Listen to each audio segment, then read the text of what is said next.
Doon sa video kung saan ka nag-comment, naghahanap ka ng lashes na natural lang pero giving ang atake. And bakla, syempre, hindi ako papayag na yung cluster lashes ni Love Lash, isa lang yung meron nun. So, gumawa rin ako kay 5 Bounce ng cluster lashes bakla na ganun kahaba. 16mm siya as in, pero bakla natural looking. So, papakita ko sa'yo.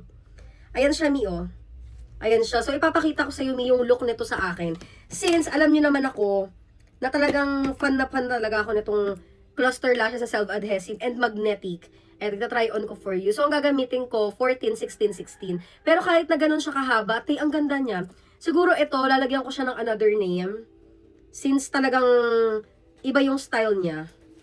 Gawan natin siya ng panibagong name. Siguro ipapangalan ko na lang sa'yo, Jada. So, ito is 14, 16, 16. So, this is how it looks like when worn. Tignan natin.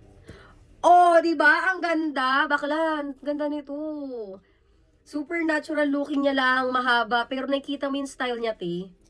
Ang natural. Kaya kung naghahanap ka ng lashes na giving, ante, parang ito na yun. Kung gusto mong i-customize kita ng ganito, i-message mo ko. Pero kung hindi, sige, gagawan ko na siya ng ibang style. Tapos ipapangalan ko Jada. In the style, Jada na talaga dahil. Ito si Winner, 12 to 14. As you can see, magkaiba talaga sila ng strand. Mas mahaba to. Pero ito naman yung looks nito sa akin when worn.